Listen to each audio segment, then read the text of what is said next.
The 2024 NBA draft has been getting a lot of negative press lately. Plenty of analysts are saying that there's no surefire top-end talent, and some are saying that this is the weakest draft class in over a decade. Yet in the midst of all the criticism, one prospect is getting shredded apart more than any other prospect, and that young man is none other than Bronny James, the spawn of LeBron, the greatest superstar of his generation. It's no surprise that his son would be under a microscope, but some of the scouting reports on him are flat out brutal. So in this video, we're going to dissect whether or not those scouting reports are accurate.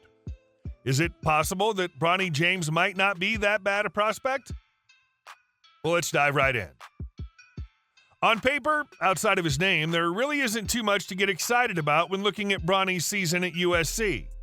The true freshman came in highly touted, but then put up lackluster numbers across the board.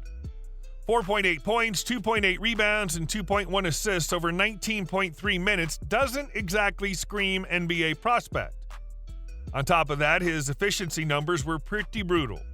Under 37% from the floor and 27% from three. Yikes. And to top that all off, he measured at 6 feet 1.5 inches at the combine. This after being listed at 6'4" during his season at USC. But before painting a picture of total gloom and doom for Bronny, we need to put some things into context. Firstly, Bronny was a really solid guard at Sierra Canyon High School, where he finished his season as the 17th ranked recruit in the country. Despite not posting elite scoring numbers, Bronny did prove he did a lot of things well compared to his peers at the high school level.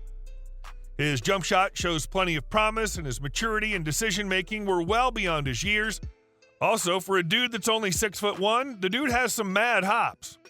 Hell, his highlight pack of acrobatic and emphatic dunks had the whole country believing he was 3 inches taller than he actually was. That's pretty impressive for a young man who's faced unprecedented media attention since he was in middle school.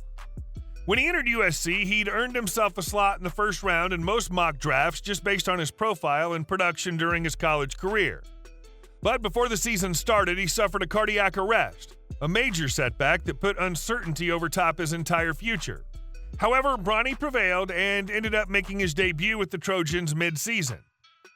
And let's be real, throwing a true freshman into the rotation halfway through the year in a major conference would be a challenge for just about any prospect in basketball history, never mind one who is being scrutinized and dissected by every media personality in the country. Once you consider these circumstances, his numbers might not paint a clear picture of his abilities. While he wasn't quite lethal from three in high school, his numbers were far better on the catch and shoot than they were in college. And besides that, there have been plenty of other prospects that had unmemorable freshman seasons at college and still became all-stars at the NBA level.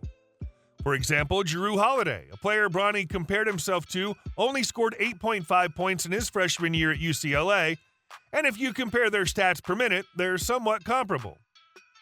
Another player Bronny mentioned as a player he admires is Sacramento Kings backup point guard Davion Mitchell. Mitchell actually profiles quite similarly to Bronny as a player based on his size and skill set, and Mitchell only scored 3.7 points per game during his freshman season at Auburn. Sure, you could argue that if Mitchell never transferred to Baylor and continued to develop in college, he might have never become the player that he is today. However, you could also make a case that Bronny could make strides and improve his game while playing G League or riding the pine in the NBA next season. Other players drafted recently include Derek Lively and Peyton Watson. Both averaged less than 6 points per game during their initial season in college and were drafted in the first round at the draft. And neither player turned out to be a bust. Yes, it's tough to make that direct comparison because both Lively and Watson have great size and are freakish athletes, but all we're saying is that freshman season stats don't always tell the tale. And on the point of comparisons, the fact that Bronny's comparing himself to defensive-minded guards like Jrue Holiday, Davion Mitchell, and Derek White is actually a really good sign for any team that drafts him. Takes most prospects years before figuring out where they belong in the league and how to adapt their game if they're no longer a star. Sounds like Bronny's already accepted his fate as a role player and potentially has the IQ and maturity to mold his game into a valuable piece at the next level. You can bet that he won't be taking silly shots or relaxing on defense like some other young prospects entering the league. And why do you think Bronny has this high comprehension of who he is and how he could potentially fit onto an NBA roster? Well, we don't think it'd be a stretch to believe that his father, one of the smartest players to ever play in the league, has studied the game relentlessly with his son. While other prospects are taller, more skilled, and are further ahead in their development than Bronny, none of them have a player like LeBron in their corner. You just know that Bronny will get all the coaching and physical training a young man could ever get as he finds his own place in the league. And best of all, it's possible that whatever team drafts Bronny could lure his father, LeBron, into signing with them too. Might sound like a stretch or a risky usage of a draft pick, but let's be real. By the time the second round rolls around, the draft is a crapshoot anyway. And most of those second-round prospects will never sniff the NBA court. LeBron James has made it clear in the past that it'd be a dream of his to play on an NBA roster with his son, and even though the haters will say otherwise, the truth is that LeBron has already accomplished everything else there is to do in the league. He has 4 rings, 4 MVPs, and is the all-time leading scorer. And we'll remind you, he's currently got the option of opting out of his contract with the Lakers and becoming a free agent. If you're a team drafting in the second round, would drafting Bronny be worth the risk?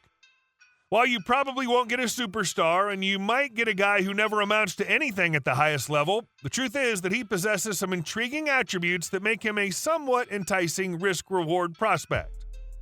But we want to know what you guys think. Should Bronny get drafted? And if so, where will he get drafted? Let us know what you guys think in the comment section, and please don't forget to subscribe to our channel for more sports news and insights. Thanks for watching. See you soon.